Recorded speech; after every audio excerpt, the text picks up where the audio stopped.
First up is the Romanian deadlift. It's a great exercise for helping to loosen up and strengthen the hamstrings as well as strengthening the core. So first you're going to grab the bar with an overhand grip, meaning both palms facing you. Keep a tight grip. You want the hands to be directly under the shoulders. For stance, you want them directly below the hips. Out underneath the shoulders is typically a little bit too wide.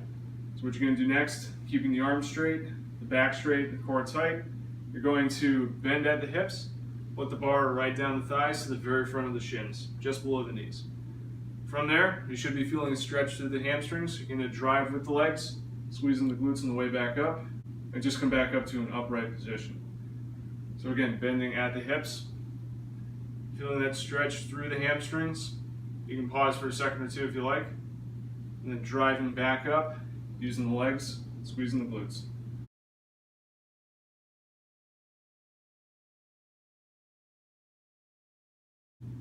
So for the bent over row, you're going to set your feet and hands slightly wider. You want the feet to still be inside of the shoulders and the hands to be just outside of the shoulders. So again, you're going to come down into that Romanian deadlift position, keeping the back in a perfectly straight line, bend at the hips. You should be feeling tension through the hamstrings. And what you're going to be doing next, pulling the elbows up and back, squeezing the shoulder blades, while keeping the head and chest down. You want to avoid lifting the head and chest up and then trying to yank the bar with the arms. Keep the head down, keep the chest down, pulling the bar up and back, squeezing the shoulder blades.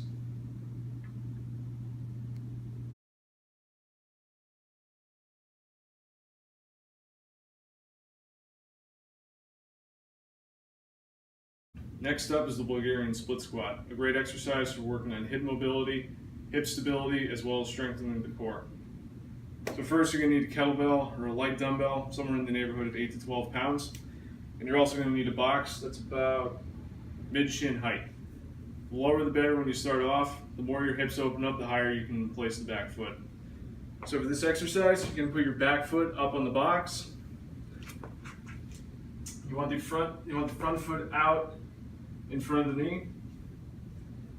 Holding the weight up at the chest, keeping the elbows tucked in. You're going to bend at the hips, dropping straight down until the knee comes to about 90 degrees, and driving back up off that front leg. Don't use the back leg at all, it's all coming from the front leg. So drop down, you should feel a stretch and tension through the quad on the front leg, and then focus on driving the heel into the ground, using the quads and the glutes on that front leg as you drive up. Another thing to remember about this exercise is you want to watch where your knee is tracking.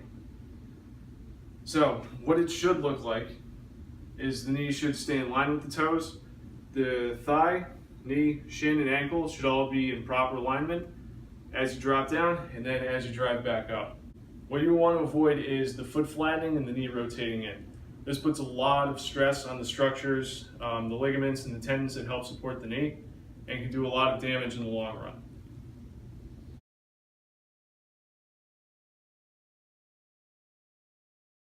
Next is the pail-off press, which is a great exercise for developing core strength, developing midline stability, and also controlling rotation.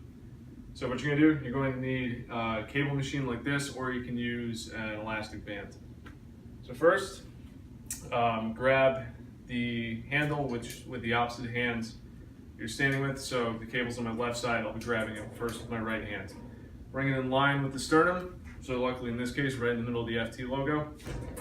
The other hand goes over the top. You want your feet out about shoulder width apart, a little bit of bend at the hips and a little bit of bend at the knees.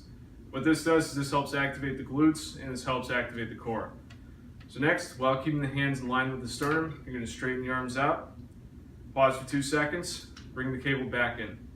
Doing all this while keeping the hands directly in line with the midline of the body. So what's going on here is the tension on the cable is trying to pull your torso in this direction. So all the muscles in the core have to activate to keep the body perfectly aligned and maintain that center line.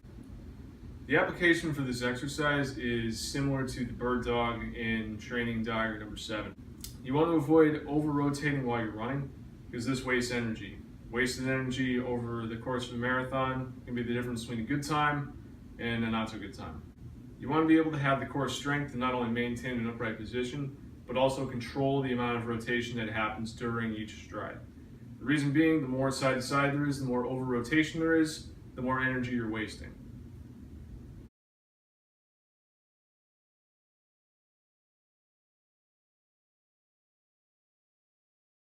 Final exercise is the dead bug. So for this, you're going to be lying on the floor. So if you have a yoga mat, make sure you're using it. So what you're going to do next, lie flat on the floor, facing up. You're going to have the hands at your side with the palms facing up, feet together with the toes pulled towards the shins. Squeeze the shoulder blades, lift the arms up. Now make sure you're using only the stomach for this next part. Lift the legs up into the air. You can either hold this for 30 seconds. Once that becomes easy, what you can do, you can lower one leg to the ground and bring it back up using the abs. Once that gets easy, you can alternate limbs. So lowering one arm and one leg. So in this case, my right and my left. And switching. Those are 5 exercises that'll work extremely well for training for a marathon, or if you're just looking to improve your overall running technique, distance you can run, running pace. The best way to apply these is you can even do them as their own individual workout. I would probably do about 3 sets of 10 to 12 with a weight that's not going to be too fatiguing. So the last 2 or 3 reps you want to be a little bit more difficult than the first 9 to 10. That being said, you don't want to go to failure because you'll end up incurring a lot of fatigue and it'll affect your running down the line. Also, I wouldn't use this as the only workout you're doing. These exercises can be slotted into any of the lifting program that you're currently using, or if you want to use those 5 as the base for a new program, those 5 are kind of posterior chain heavy, meaning muscles on the back of the body. If I were going to use those as base, I would add squats, a bench press, an overhead press, something of that nature in there on the second day, or just doing one long workout maybe 2 to 3 times a week.